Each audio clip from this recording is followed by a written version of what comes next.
22nd, 2020 of the Maitland City Council. Please remember to silence your phones and devices. And for the public speaking period, if anybody would like to speak during the public period, please fill out a speaker card, just your name and address, and they're out in the lobby. They're also up by the podium. But if you missed them, that's okay. You can just tell us your name from the podium, and we can get it there. But speaker cards kind of help us make sure we have everything in order. They're not a requisite, however. So we'll roll on if you don't have one. Let's begin this evening, as we traditionally do, with a brief moment of silence. And please join me with that.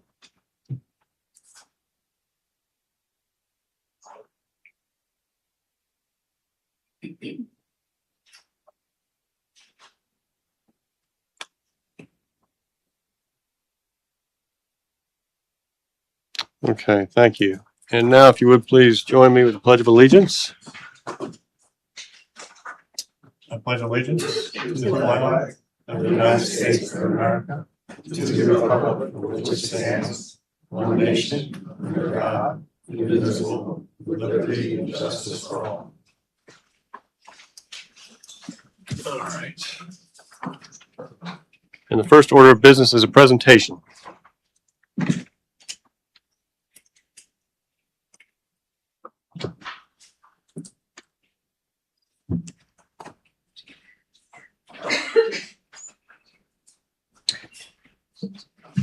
The presentation this evening is for the Domerick Elementary School, recognizing Domerick Elementary School's academic excellence. If we have several notable people here, many teachers from Domerick Elementary School, welcome, and Dr. Janet Martin is here, I believe. If she could come join me, and Christina Duggins, the assistant principal, and Marcy Eit, the librarian. Yes. And we should also recognize we have in the audience with us this evening Commissioner Vanos from Orange County Public Schools. But if you all just hang out with me here just one moment, I have a proclamation and presentation for you. She certainly can. Please, Stephanie Vanos, would you please join us up here? Well, we can take a picture first. But and please do join us.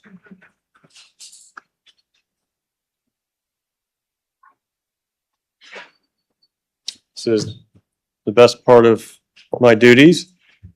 A proclamation. Whereas it is the privilege and duty of the citizens of Maitland to champion education and foster lifelong learning, and whereas the results of statewide standards for measuring academic excellence have conferred upon Domerick Elementary School the prestigious distinction of ranking first among 141 elementary schools in the Orange County Public School District. And whereas Domerick students daily demonstrate the mindset, habits, persistence, curiosity, and resilience that are the hallmarks of engaged and active learners. And whereas our community reveres and celebrates the investment of time, talent, and effort extended on behalf of the education of our city's children. And whereas it is fitting and proper to accord official recognition to this outstanding academic achievement and to honor the collective commitment of the Domerick Elementary School community in attaining this distinction. Now, therefore, I, John P. Lowndes, by virtue of the authority vested in me as mayor of the city of Maitland, and with the concurrence of the city council, do hereby proclaim June 22nd, 2026 as Domerick Elementary School Day.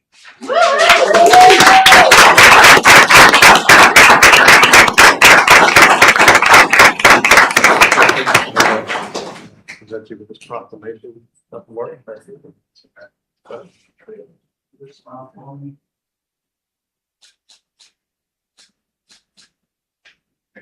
Okay. Dr. Martin, would you like to say a few words? Please. Thank you very much. First, I'd like to thank the council members and everyone here. And especially, I thank God because He has blessed us to work with the best school in Orange County. And I say to all the teachers who came out this evening, thank you, thank you, thank you. And we're going to do it again.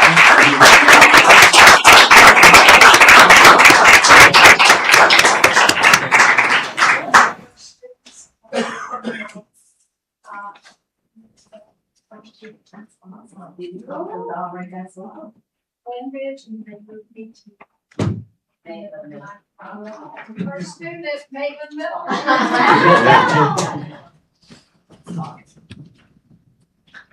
Well, thank you all for coming, and it really is our honor to present that to you. My three children went through Domrick Elementary School, and I'm sure many of your children did as well. And it really is just kind of the heart of the community there, and we really appreciate all your efforts, and thank you for coming out as well. So, all right. The rest of it is not so fun, but we got to get through it. All right, we have a 2026 Florida legislative session update with Gray Robinson. Ryan Matthews. Good evening, Mayor and Council. Thank you for the opportunity to speak tonight. Congratulations to Domrick Hills Elementary. That's great. My news is a little less positive because it comes from Tallahassee, but nonetheless, I'm here with my colleague Angela Dreswecki from Gray Robinson to give you a very brief overview of what happened during the 2026 regular legislative session and the subsequent special sessions that occurred just really weeks ago in Tallahassee. So let's talk just globally. Our 2026 legislative session began in January of this year, lasting until March. The legislature did not complete the one thing they're constitutionally mandated to do during that regular session, which is pass a state budget. That was done in a subsequent special session, which we'll talk about. Over 2,100 bills were filed in 2026, of which only about 192 ultimately passed. A vast majority of those bills have already been signed by the governor, although there are a couple bills remaining, including the budget that was passed in a special session that have yet to be signed. One of those that is of direct effect or impact on local governments is sovereign immunity. The sovereign immunity caps were raised during the 2026 legislative session from their current limits of $200,000 per person, $300,000 per incident, to $350,000 per person and $500,000 per incident. Again, governor has not signed that bill yet. I think there's some question as to whether or not that bill is ultimately signed or vetoed, but it would have a direct impact on municipal operations. Talk just very briefly about a couple of the big policy themes that we saw discussed during that regular session. Artificial intelligence was a very big policy topic that the legislature batted back and forth. Ultimately, no bill passed during the 2026 legislative session. A couple of other big themes where ultimately nothing occurred during regular session. School choice reform, mainly focused on the public school scholarships that were available throughout the state. Medicaid oversight was also a topic of significant discussion during regular session, as well as property tax reform. And I want to talk a little bit about property tax reform because, again, nothing occurred during our regular session, but we did have a subsequent special session that just ended as it relates to property taxes. So what happened during that initial regular session?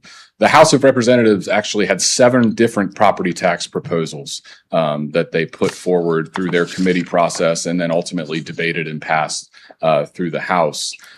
Originally, the speaker said that he wanted all 7 to pass during that first week of legislative session. That didn't happen. We really had sort of a delay because of the robust conversation that was occurring between legislators in the House on that specific topic. The 7 different proposals varied widely, but there was some consistency amongst the 7. First and foremost, schools were exempted from that property tax elimination in terms of school taxes. And also, local governments could not have any negative fiscal impact on first responders. So police and fire could not be impacted. The Senate didn't do anything as it related to property taxes during that initial regular session. So the measure died as it was because there was no bill that passed both chambers and ultimately was sent to the governor's desk. Couple bills did pass. I'll talk a little bit more about property taxes in that special session in a second. couple bills did pass that do have a direct impact on the function of local government that you should be aware of. We've discussed with some of you individually. Those really focus on local government spending, fiscal transparency of local governments. You've seen the DOGE efforts that the CFO has undertaken throughout the state. So there's a couple of mandates that are now requirements for local governments as it relates to your budget planning and processes. Again, I talked about sovereign immunity earlier. There was significant debate over municipal utilities and the oversight thereof as it relates to water, wastewater, electric, and natural gas utilities. And then data centers. Data centers were another hot topic where legislation actually did pass as it relates to not only electric usage and consumption of potential data centers, but also water quality, and then the zoning of these large scale structures as well. So we had 3 special sessions this year. And so moving past our regular session, the first special session we had related to congressional redistricting. That was about a 48-hour special session. The governor proposed new congressional maps. The House and Senate passed those very quickly. The second was, again, relating to the budget. As the budget was not completed during our regular session, we met in Tallahassee in mid-May for about a 3-day special session so that the 2 chambers could come to some sort of acquiescence as it relates to a $114.5 billion state budget. And then the third, which really just wrapped up at the beginning of this month, was the property tax special session. So what happened in that property tax special session and how did it differ from the regular session property tax debate? So the proposal that ultimately passed and will be placed on the November ballot does a couple of different things. It increases the current homestead exemption of $50,000, raises it to $150,000 in 2027. That cap then is increased again to $250,000 in 2028.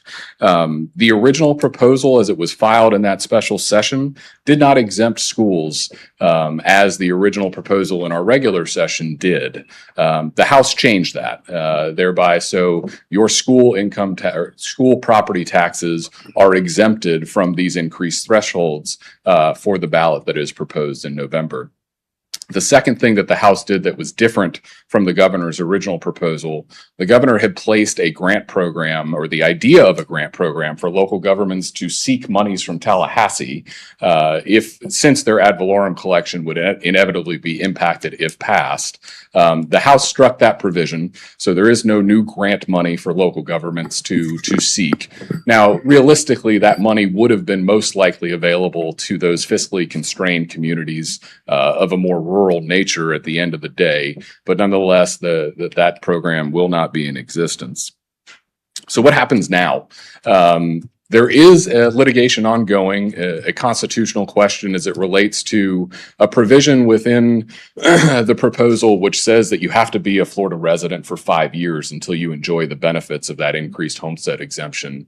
The Florida Supreme Court has ruled, at least on that aspect, in another matter as to the constitutionality of that provision. So it will be interesting to see what the Florida Supreme Court does with this litigation placed before it and that decision. That should happen relatively quickly. But other than that, this language is going directly on the ballot in November. It will take a 60% threshold to pass.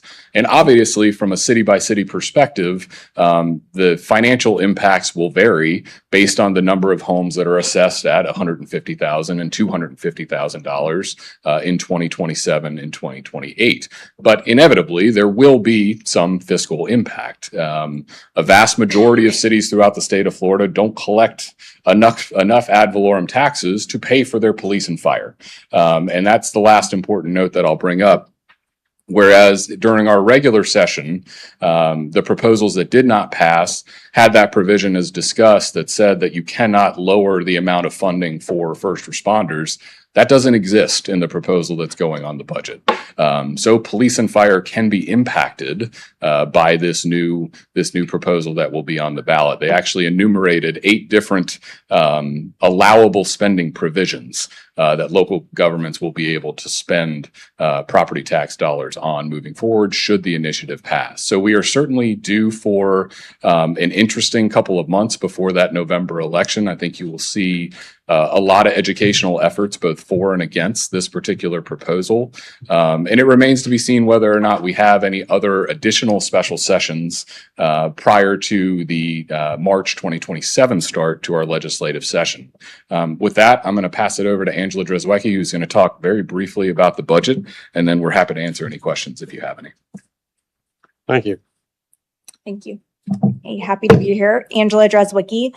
I think Ryan mentioned it, but the General Appropriations Act for fiscal year 26-27, which begins July 1, totals $114.5 billion. That's as passed by the legislature. That is a slight reduction compared to the current fiscal year. For Maitland specifically, the budget includes $250,000 to improve the city's SCADA system, a digital network used by the city's water and wastewater utilities to enhance security and automation. Ryan also mentioned, but I'll say it again, the budget has not been signed by the governor. We do expect, obviously, in the next 9 days for that to happen, and he does retain line item veto authority, which I think is important to mention. Just to highlight a few key items across the budget, the plan includes 4% pay increases for state law enforcement officers, state firefighters, and park rangers, as well as a cost of living adjustment for special risk class retirement with a minimum increase of 1.5%. The Health and Human Services budget represents the largest portion of the budget, totaling $49.2 billion, with Medicaid making up the majority of that funding. In education, the K through 12 budget totals $30 billion, which reflects a slight increase of about $735.9 million or 2.51%. Looking at general government, one thing of interest I would mention is there's $15 million in general revenue allocated to the Department of Management Services for funding to support a competitive grant program to provide technical assistance to local governments for cybersecurity risk management. In transportation and economic development, the budget continues to provide full funding to prioritize affordable housing. And for the 6th consecutive year, the legislature fully funds the Sadowski Housing Trust Fund for both the core housing programs, SHIP and SAIL, with a total of $236.4 million. The budget also fully funds core homeless programs at approximately $32.4 million. In addition, there's $50 million in general revenue for the Florida Hometown Heroes housing program. And if you're not familiar, this program provides down payment and closing cost assistance to first-time income qualified home buyers, helping them purchase a primary residence in the communities in which they work. And the last thing I'll mention is the Job Growth Grant Fund, which is funded at $40 million with $20 million held in reserve until January 5th of 2027. And this program, if you're not familiar, it's designed to support public infrastructure and workforce training initiatives across the state. And that's something that local governments can apply for. So with that, I'm happy to answer any questions, policy or budget related. Okay, thank you. Does anybody have any questions? Anything at all? No, they answered all mine. Okay.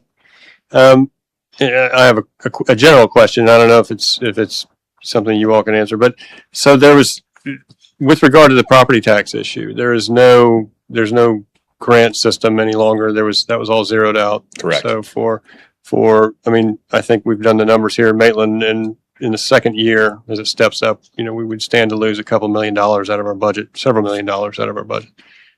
Is there an idea floating around in Tallahassee about where to make that up? What's the long game here? Maybe that's out of your Well, I can zone. tell you that there has been no replacement revenue source debated at the legislative level to date. So no, the direct answer to your question is no. I think it's reasonable to believe that governments will make up that revenue source from other streams. And that's probably a case by case basis on how they do that.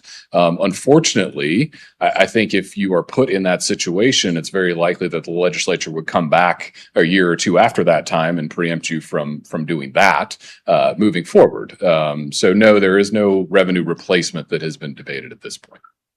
So for this to pass, I mean, this is a constitutional amendment, so that I mean, the legislature can't preempt our ability to raise local taxes because that's part of the Constitution. Correct. But going forward in the out years, if we were to increase user fees or things like that, which are not a constitutional issue, then the legislature can simply just year to year just deal with that, preempt that if they wish. As has been their authority in the past. Yes, sir. That has not changed. Okay. Okay. All right. Well, thank you for that information. Yeah. I just want to clarify one point too, that Ryan had told me earlier this morning was, part of this includes a, requirement that they can't raise commercial property Right. more than 5% annually. So right now it's capped at 10%. Yes, sir. So that cuts that increase in half as well. Right. So that's also going to affect our ability to, raise taxes on commercial property. Right. Right. And then, and as the years go by, the gap widens as between the assessed value and what you can collect on it. So, Correct. okay. All right. I mentioned that this part wasn't going to be any fun, as much fun as the first part, but I appreciate your information there. Thank you for coming. Absolutely. Okay. On to old business. Mark, do we have any old business? No, sir. Okay. The consent agenda. Does anybody on council wish to remove any item from the consent agenda? Okay. Does anybody from the public have any comment on consent agenda items 2 and 7? Yeah. Okay. 2 through 7. All right. Seeing none, let's close the public comment period, and a motion on the consent agenda would be in order. I'll make a motion to accept the consent agenda as presented. I'll second that motion. Okay, I have a motion and a second. Lori, would you please call the roll? Councilmember Givens, Aye. Councilmember French, Aye. Councilmember Randolph, Aye. Mayor Lowndes. Aye. Okay, we've adopted the consent agenda. And let's move on to the public period, where anybody can approach the podium and have 3 minutes to talk on an item that's not otherwise on the agenda. Is anything on anybody's mind here? I see a couple of cards, but maybe those are for agenda items. All right. Anybody at all for the public comment? All right, let's close the public comment period and move on to decisions. And the first is a first reading of an ordinance number 1459. Lori, would you please read the ordinance title? Ordinance number 1459, an ordinance of the city of Maitland, Florida, amending the official zoning map and approving an amendment to an existing planned development district for property generally located north of Maitland Boulevard and west of Keller Road, rezoning said property from PD to PD as further described herein, approving a conceptual development plan for the construction of a parking garage and associated site improvements, providing for incorporation of the development plan and conditions of approval, providing for conflicts, and providing for an effective date. Okay, thank you, Lori. Mr. Daniels, would you like to introduce the item? I would. Good evening, Mr. Mayor, City Council. Mike Daniels with the Community Development Department, here to present staff comments for ordinance number 1459 regarding a plan development amendment for the Charles Schwab campus improvements. The applicant for the project is Finfra Construction. The property owner is Charles Schwab. Property is located at the 1900 and 2000 block of Summit Park Drive. The existing use is an office park. Zoning is planned development. The future land use is employment center, and they are requesting an amendment to the existing plan development. The existing conditions on the property, which include these parcels right here, includes the L-shaped building, the two office buildings to the south, and also the office building to the north. So essentially, currently there are 4 office buildings on the site. There are 2 parking garages, as well as additional surface parking. Here is kind of a smaller scale view. The north arrow is to the right of the screen. The Schwab campus is located in this area. Some of the surrounding uses include the Orlando Sportsplex to the southeast, the Dwell Apartments to the east, retention area and undeveloped property to the north, and then across 414 is the Maitland Arbors, which is a residential multifamily development. To provide a little bit of background on the Summit Development of Regional Impact, it was initially approved as a development of regional impact, which is a large development within unincorporated Orange County back in 1992. And between 1992 and 1998, 3 of the office buildings were constructed, as well as 2 of the parking garages. In 2002, the city annexed the Summit Development of Regional Impact, which includes this the Schwab campus, into the city of Maitland. It was then rezoned from Orange County Plan Development to the City of Maitland Plan Development. And in 2009, an additional office building was constructed on the northwest portion of the site within the City of Maitland. As part of the PD plan, the applicant has provided a conceptual site plan. The main focus of the conceptual site plan is the construction of a 10-story parking garage, which is located in the northwestern corner of the site. Some of the other improvements include an outside open cafe area just to the southeast of the 2001 building, as well as additional service yards for the existing 2001 building, as well as a reconfiguration of the entrance to the existing parking garage along 414. As part of this development, they will need to reconfigure the existing stormwater for the site. Also, they provided, as part of the PD plan, a conceptual fire accessibility plan. As part of the new parking garage, they will provide a fire lane adjacent to 414 along the western side of the site. They will also have access on the southern side, as well as a portion of the northeastern side of the site, in order to be in compliance with fire code requirements regarding accessibility. As part of the PD amendment request, they are requesting a reduction in the setback to the northern property line from 25 feet to 10 feet, an increase in the allowable impervious area from 70 to 72.2%, and permission to have interior illuminated monument and directional signage on site. Staff is recommending approval of these changes, subject to the conditions of approval that were set forth in the approval at the Development Review Committee. Now, the next steps for this project are, this is the first reading for the plan development amendment for council. There is a second reading, which will be on July 13th. They're also in the process of concurrently going through the site plan review process. Once that's approved, they also have the site construction permit and the building permit, and then they'll be able to move forward with the project. At time of the site's construction permit, then they will be able to start construction. With that, staff is recommending approval of the first reading of ordinance number 1459, subject to the conditions of approval set forth in the DRC staff report. Trey Beck, Senior Project Manager with Schwab, is also available for any questions, and I'd be happy to answer any questions that you may have. Okay, thank you, Mike. Any questions?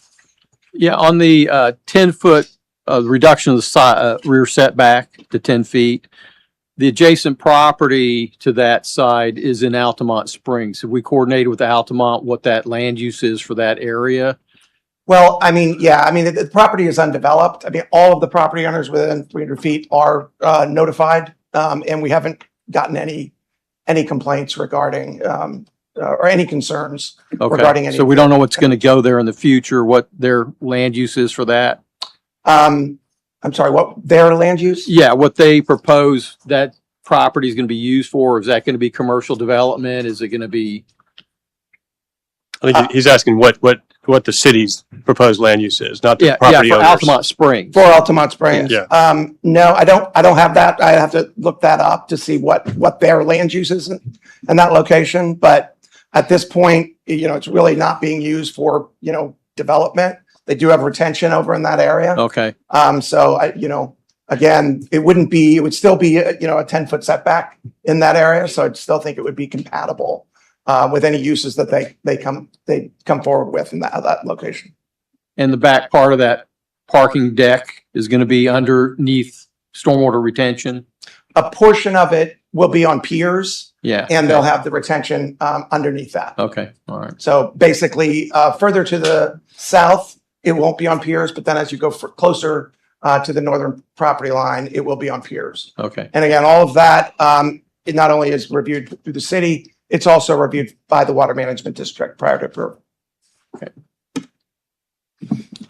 Okay. When you say it's on piers, does that mean it's in a vault, or is it just on piers on It's raised up, and I don't, if Trey, you want to talk a little bit more? open drainage? Basically, it's Okay. raised up above the retention. Okay.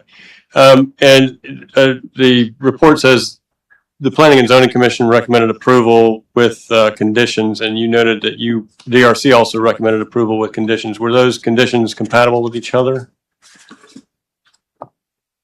With those, I'm sorry, what was The Planning and Zoning Commission recommended approval with conditions, and then I think you said the DRC also recommended approval with conditions. I just wanted to. Yeah, see the that match up. conditions were consistent with each other. They recommended DRC's conditions also. They concurred. Okay. All right.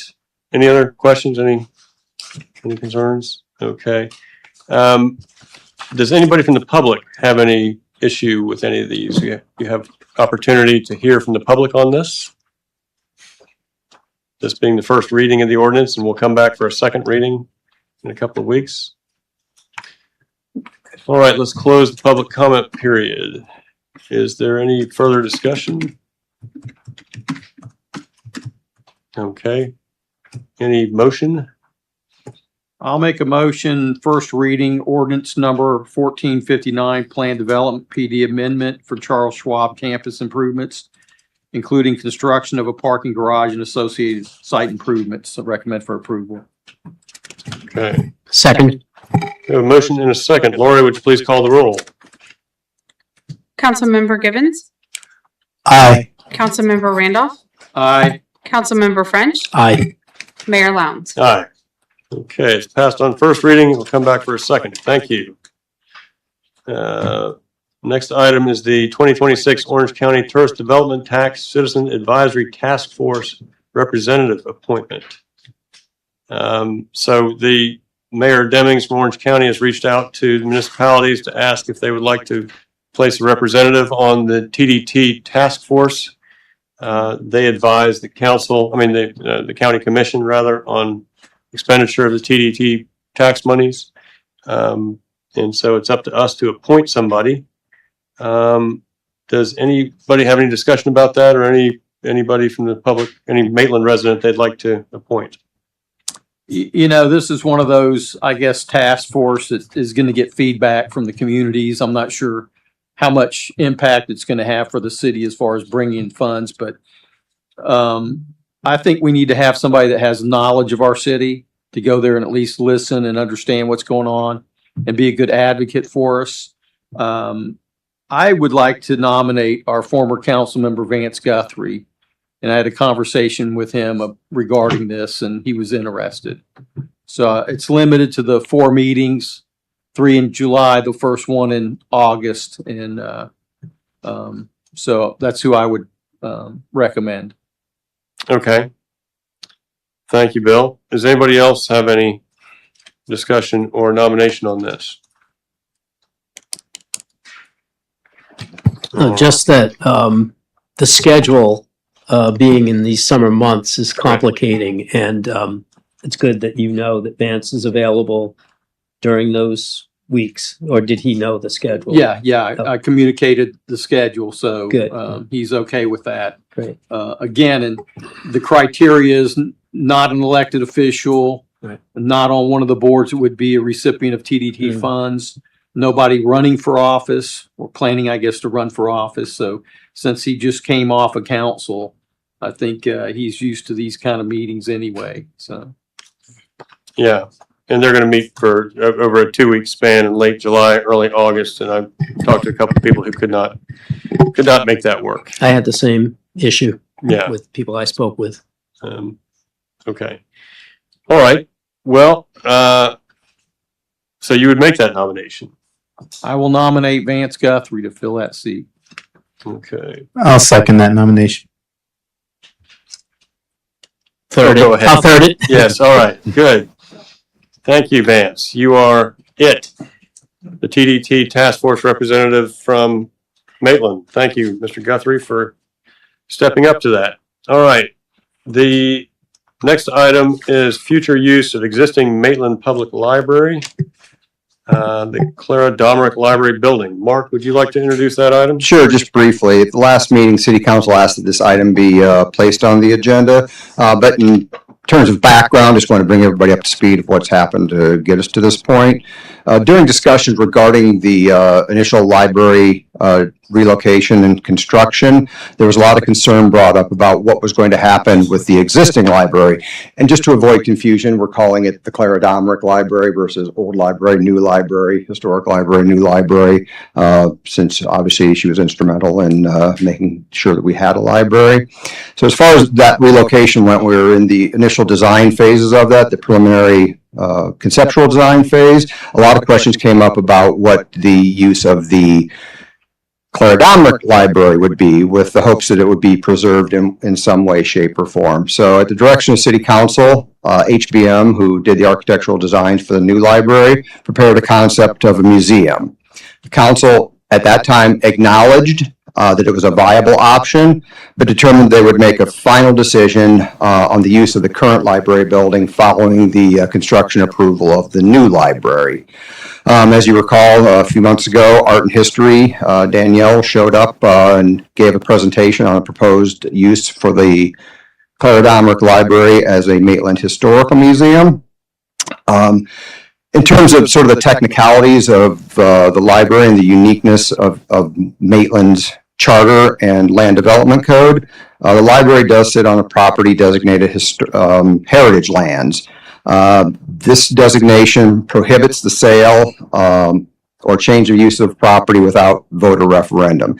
So this significantly reduces and limits the options for adaptive reuse of the building.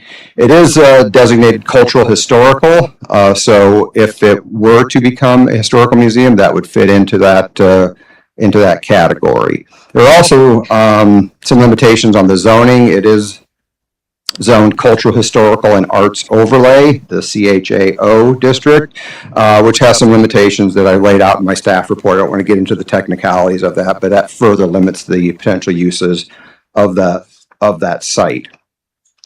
So like I said, at the last meeting, the City Council discussed the potential uses of the Clara Domerick Library. One question that came up was the grant opportunities, because as you'll recall, when Danny made her presentation, she said that there was an opportunity to get some grants to supplement city funds for any future use, especially if there's a historical museum. So I did contact her. She indicated that grant applications were due at the end of the year, with those minimum requirements being floor plans, elevations, and cost estimates. One caution I would have is that designating a primary preference for the use at this time would act as a placeholder.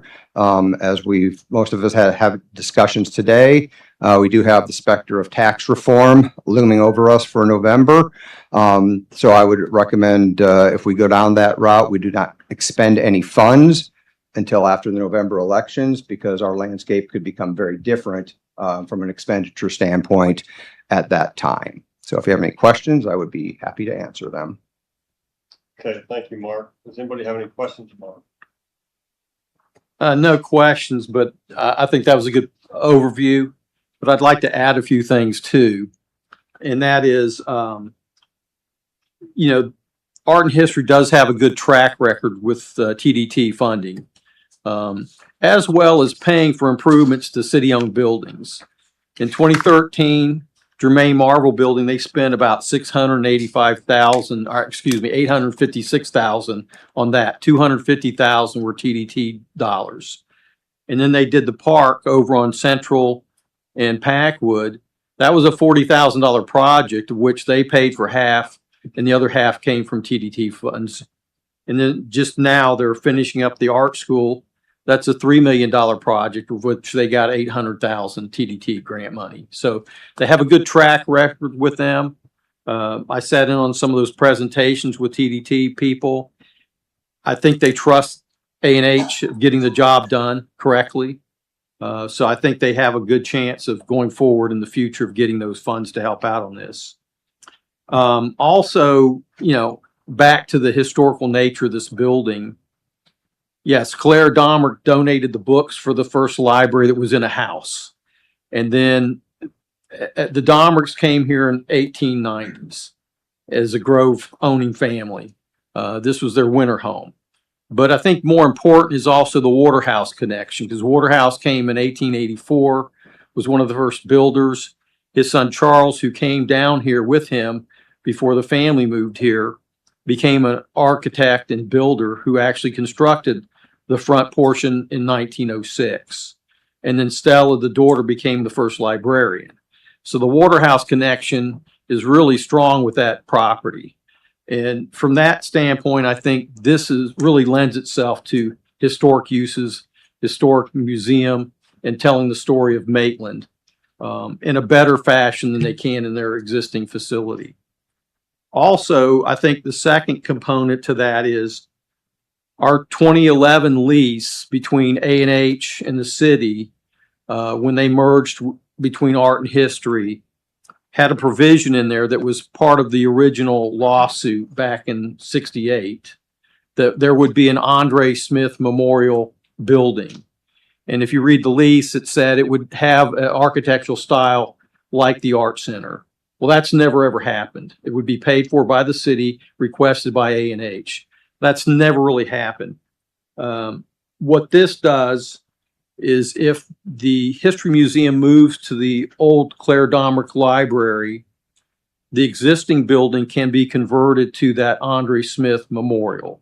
It wouldn't have the same architectural style, and I've talked to Danny, and I think the Art Center is okay with that. I think the city would be okay with that.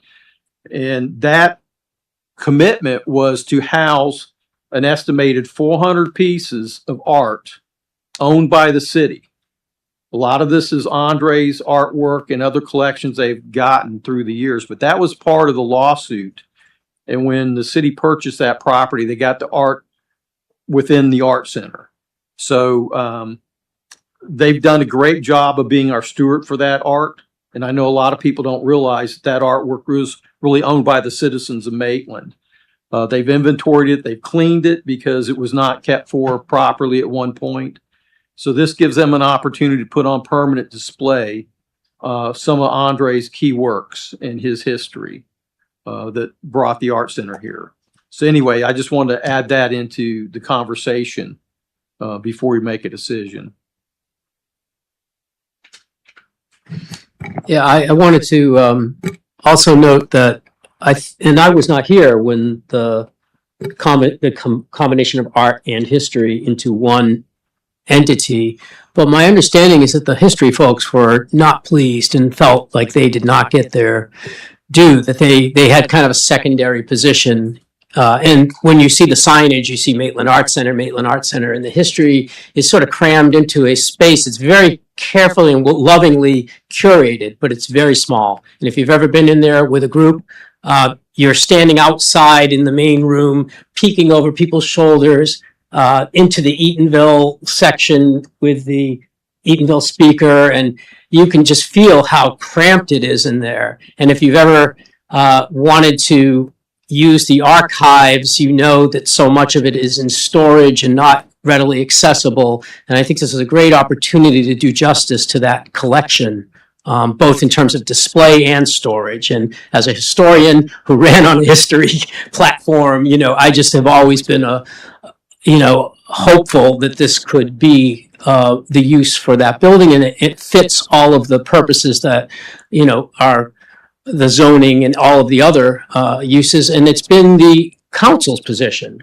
over several councils. We are following in the footsteps of previous council. I know John has been here, but some of us as new members, we're following along in that intention. And in fact, the funding was put in place to make some of the upgrades. I don't know if Mark, you can say anything about that, but there's funding set aside to do some improvements. Yes, when we funded the new library, we used a portion of our fund balance that was designated for city council capital projects, which was for the new library. And at the time, the commitment was made that the remaining $4 million in that fund would be used for a reuse of the existing library. Which again, and agreed that we are not making that, we are holding off on any plans for that, but that we are in this sort of move to declare our intentions. We also understand that should conditions allow, that we've made provisions to do this, along with the tourist development tax funding we would hope to bring in as well. So it seems like everything is really well aligned here, and the building, it fits the building's history, which I loved how Bill explained the connection to the water houses. That also is a wonderful connection, and it keeps our presence on Lake Lily and the cultural corridor intact. Just for one clarification, so those $8 million, $8.5 million, that's part of the CARES Act fund that we got from the federal government. That was not ad valorem taxes saved up and put back. It was actually federal dollars that came to us that we remain half of that to go to this.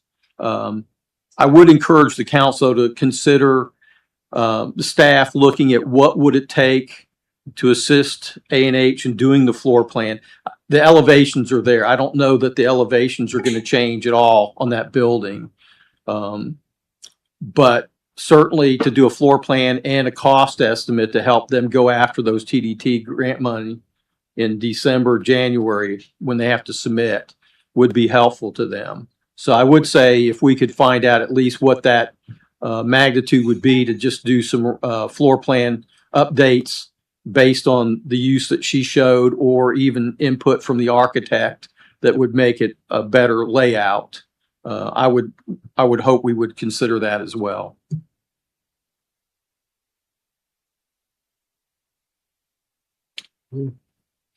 Okay, well, I agree that the proposed use is the best use that that's anybody's proposed, and it would be, for all the reasons you've heard, it'd be tremendous to have the A&H in that building to be able to maximize its potential. But I just want to caution that we're not making a final decision on that tonight, and we're not asked to. This is really, as the green sheet says, it's really just we're indicating a primary preference as a placeholder. And one of the reasons we're doing that, you've heard also, because, we're not sure where property tax reform is going to take us, whether or not we can afford to do this, whether or not it's going to work out. But also, we don't control the building currently. There's another tenant in the building, so we don't have the right to make a designation tonight of what we're going to do during the tenancy of the other tenant. Luckily, that tenant is the Maitland Public Library, and we're working with them to come up with a new lease for the new library. But legally, they have, the occupancy of that building, so we're not in a position really to tonight to dictate what occurs in that building during the term of their lease. So that said, I just wanted to make sure that we're clear. I think that what we're going to do tonight really is it's a preference issue, and for all the reasons we've stated tonight, preference is a strong preference and well taken. But we're not asked to make a final decision or dedicate any funding to this proposition at this point. But that said, let's open it up for public comment. Does anybody from the public have any comment on this? All right, Ms. Benty, you've had time to fill out your form. I was confused about that. Okay, please come on up. Well, first of all, I want to clarify something. There is no medical hazard in here. I just opened up a bottle of water. I've spilled it on my legs. I did not wet myself over there, but my pants are all covered with bottled water. Thank you for that clarification. So you don't have to report if you think I've done something. Oh boy, here we go. And it was a little hot earlier, so I may have to do this sometimes. My name is Joanne Snodgrass Benty. I've been a resident of Maitland as a 3-year-old since 1948 to 1925. What does that matter? Not to y'all, but it matters a lot to me. I used the library as a 5-year-old in 1950. The mayor has heard me and a few of these other people, probably I bored them to death, talk about riding my horse over here and tying her up as I entered the front of the library and went into a wonderland. I'm getting mixed up here. I entered a wonderland of information beyond my little town of Maitland. I'm gonna get emotional. There was a world far beyond what I knew. The Maitland Public Library was my Disneyland. I don't know, I'm just old and emotional. Posting me to other places, other cultures, even a galaxy I never even knew existed. Magazines, peeking at National Geographics, which were kind of hidden away from us kids. World encyclopedias. Americana, library. Mrs. Waterhouse was my librarian. Even then, I knew she represented something very stately. Index finger pressed against her lips, pleasant, but she came towards me as she approached and leaned over and said, "Shh." I was introduced into the world of Mr. and Mrs. Banka, personal caretakers of the center and their son, Peter. Even trick-or-treating with him as we went from town to town for the very few nearby houses. My history with this jewel called Maitland is long and varied. I even played in the very early 50s at the Domrick Estate with the Domrick kids. That was then, and this is now. And here I am. Speaking here to ask this council, led by this very excellent mayor, whom I've known for years, to think about the history of this iconic structure. Progress means forward or onward movement toward a destination. Preservation, the state of being preserved. I am a 37-year retired career high school history teacher. History is more than stuff that happened in the past. It represents where and how we got to where we are today. It teaches us the lessons of the past, the struggles and the successes of democracy and a capitalist society. We are an accumulation of all that. Preserving is not just a memory, but should allow us a visual reminder of those days gone by. It creates a picture of the magnificence of communities, neighborhoods, cities, monuments, and so much more. I followed this library journey for many, many years, and I wish I had been a little more kept up with it in the past few years, because what I'm going to say may not be correct, but I've given 3 minutes and I'm going to say it anyway. The choices I heard years ago was to lease this fine old building for commercial office use. To me, that was mind-numbing future of glass and glitz.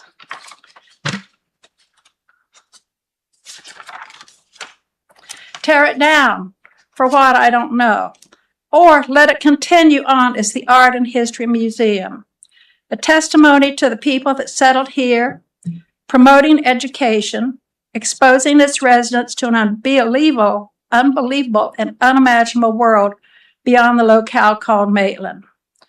What I've said here tonight may be deemed as verbose rantings, not relevant. I was given 3 minutes, as I mentioned. I would like for this council and this leadership to consider the importance of maintaining a little of what we were and how we can continue to share. This building, this library represents the finest of who we were. Thank you. Oh, stop. Thank you. Thank you, Ms. Benty. It's always good to hear from you. And that was. Okay. All right. I know that's a tough act to follow, but somebody please, we have a public comment period.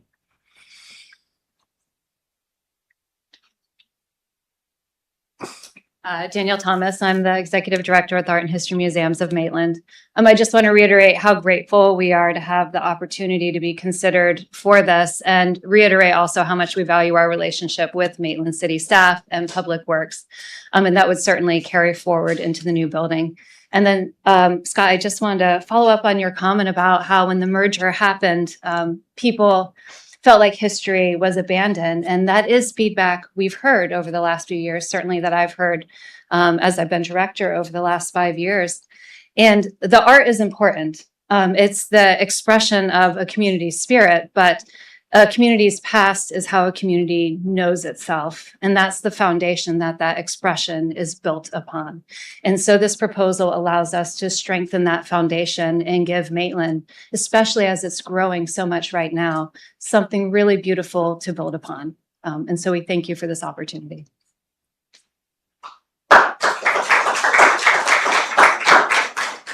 Thank you, Danielle. Does anybody else have any public comment? John, may I have one more comment? Sure. My dad's in that truck up there. He's the third one from the back. See the one with the hat? Third one from the back? He got a little saucy hat on his head. Yeah, I see him. Wow. When was that taken? Do you know when that was? I wasn't born. In the day. Okay, good. All right. And his uncle is Snodgrass, gave us Snodgrass Star. His brother right next to it had Snodgrass Star going up. All right. Irvin Snodgrass. All right. Thank you, Joanne. I hope we know all these things. We know all these things, right? This is written down somewhere? Okay. All right. Anybody else? Any public comment? Please. That's okay. You're welcome anyway. It's just, if you please give us your name and address. And my name is Lisa Roberts, and I live at 321 White Oak Circle in Maitland. Well, that's obvious. I too am a longtime resident. I can't predate Joanne, but I have lived in Maitland for 55 years, and I grew up here, raised my family here, moved back to raise my family. And I'm not only part of the history, but I'm also an artist. And so I see the wonderful value in that building and melding those two as the Art and History Center as part of it. I have exhibited my own work there, and I know what a wonderful place it is, what a wonderful venue it is. And it really excites me to think about the future of that building and what it could be with renovation and a lot of love that would be poured into it, and the great exhibits that could be there. And then seeing Andre Smith's work out all the time, out to admire, and knowing what a big part of history he was of Maitland. My mother was one of those people who she was an artist also, and she actually worked to get the Maitland Art Center going. So I'm really proud of that legacy, and I see it continuing in this building. So thank you. Okay. Thank you, Ms. Roberts. Anybody else? Could I add one more thing? I think that your point about Andre, being part of the history also documented the history of Maitland and Eatonville's relationship. And so there's a real synergy, and the art will be part, I'm sure, of the history center as much as the history will still be part of the art center. It's not separating them. It's simply, I think, creating a better space for the sharing of that history and the stories and the art, all of which tells our story. Right. Thank you, Scott. Okay. Any further discussion? You know, again, Let's just, close the public comment period, unless there's anybody else. Okay, let's close the public comment period. so just to follow on, Mr. Mayor. Excuse me. I know technically the library has a lease on that building, but Maitland owns it. And I don't think anybody up here is ready to say, let's kick the library out early. I think this is a vision kind of thing where we're trying to get our ducks in a row. So when they do vacate that space, we're ready to move. If we lag, what happens is there might be a 2-year gap before that building is completed and the History Museum could move into it. So the reason I've pushed so hard on this is I want to see that timing coincide. So when they're moving out, we're ready to break ground, so to speak, on the renovations so that we can get the museum in there quicker. And that's, I guess, why I've pushed for this and feel like, I know you're saying a preference, but I read this future use of, and to me, I'm committed to making this the History Museum.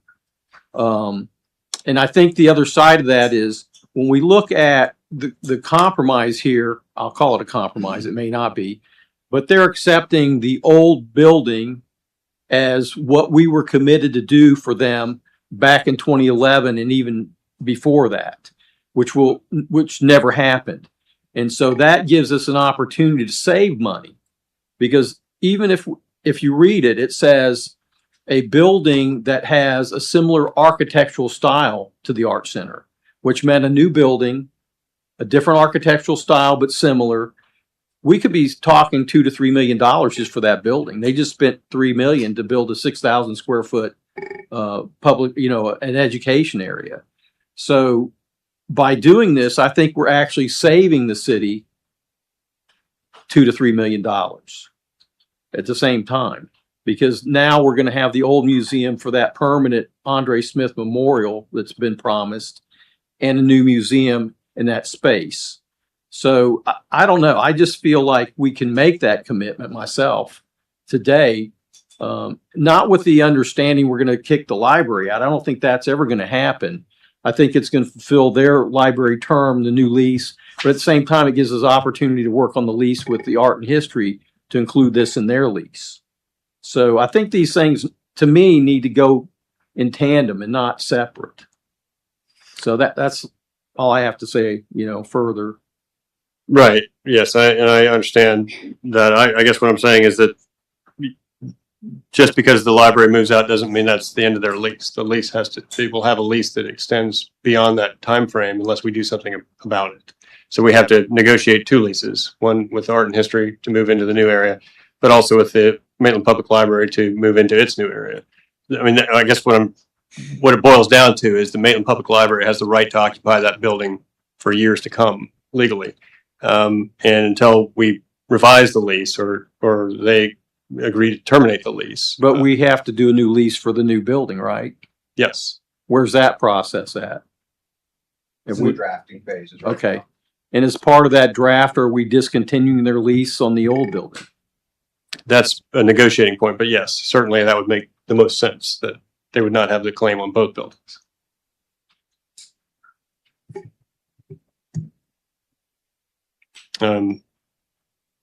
So that I was just making that point. Whatever the will of the council is the will of the council, but we don't have as we sit here today, you could make it conditional upon the termination of the other lease or whatever negotiation we come up with. But that building is not ours to turn over to somebody else yet at this time. Yeah, we pay 100% almost of the operating cost of that building. We own it, we maintain it, we do the landscape. That's correct. But they have the right. That's right. Yes. I don't mean to imply there's any going to be any problem with negotiating any of this, because I think we all want to get to the same place. I'm just saying it's a legal matter. There's a lease on the land and you don't want to give somebody else the right to move in on, unless it is conditional upon, you know, I see our attorney nodding his head over there. So, yes. So any further discussion or a motion on this? I will make a motion that we approve the future use of the existing Claire Domerick Library for a history museum, conditioned on that lease terminating. I'll second that motion.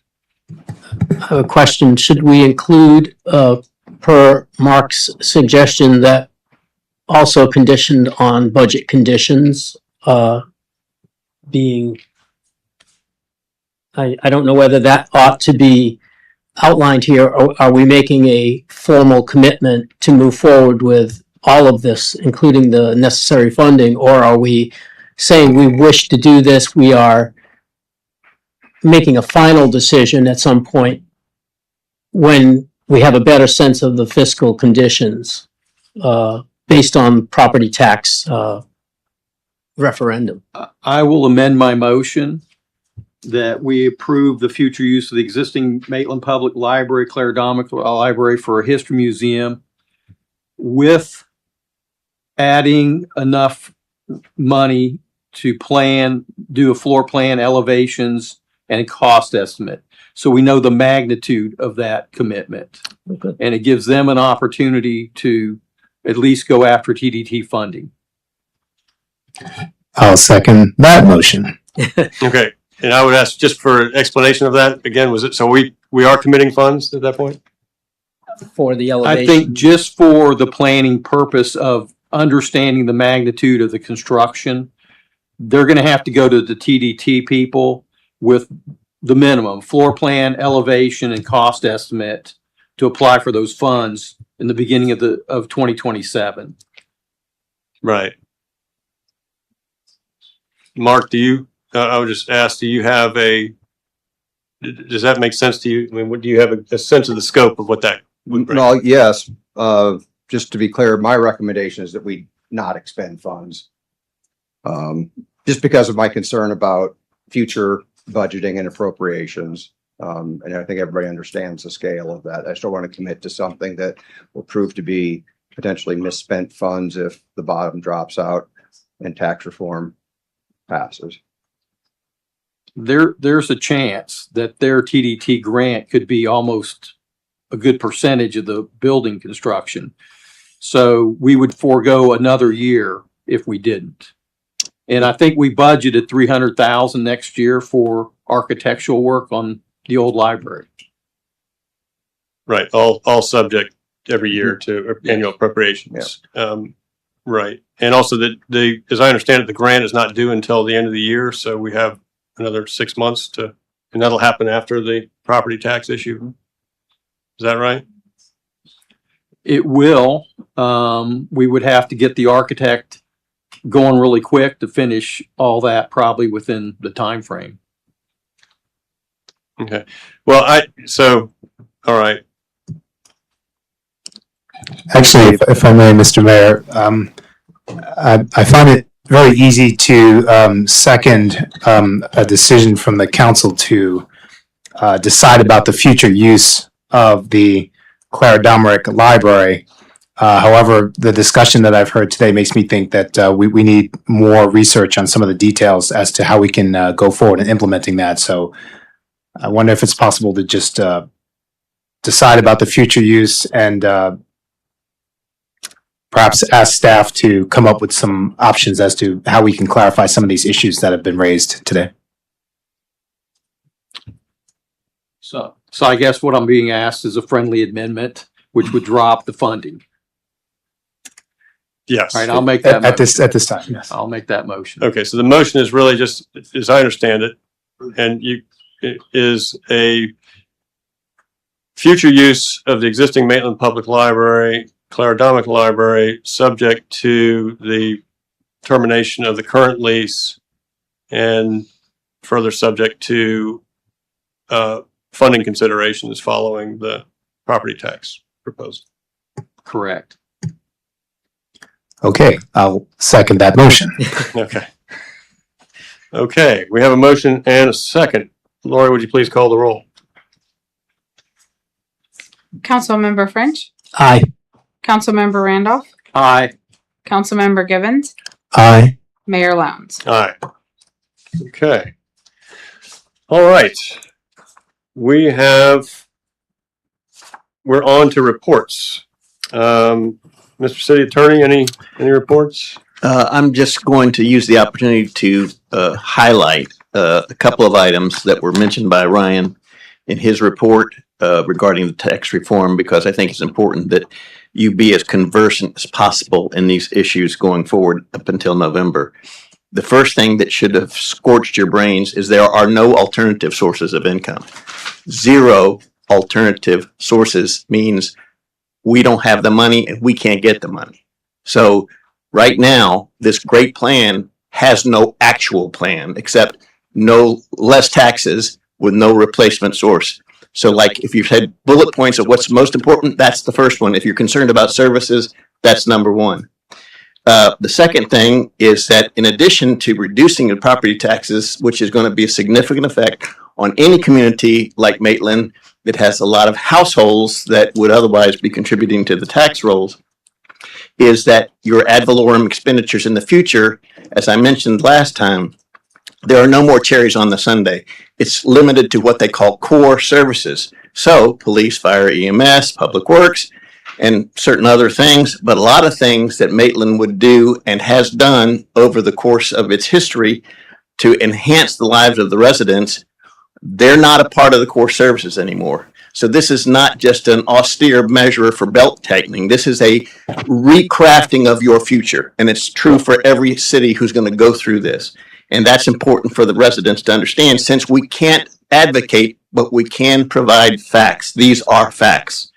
And then the last one, which may never be a problem in Maitland, but you need to be aware of, is that this reduction that's year one, 100,000, year two, up to 250,000, by 2030, the mechanism has to have been provided by the legislature, which gives local governments, counties, and cities an option to eliminate property tax altogether. And you may think that would never happen in Maitland.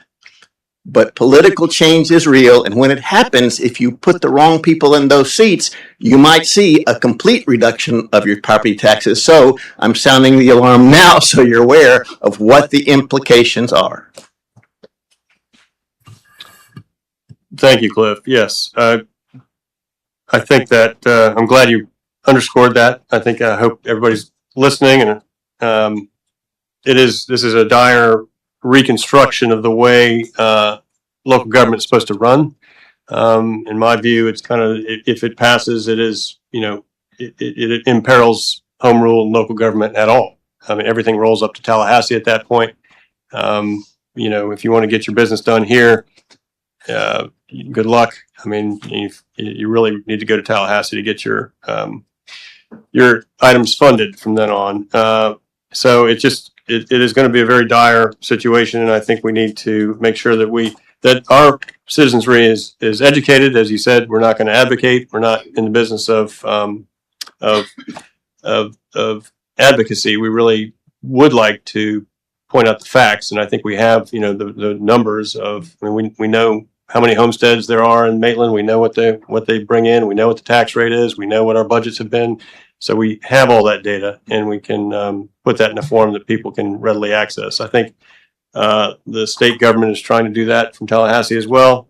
I would bet ours would be somewhat more informative and educational. But thank you for that.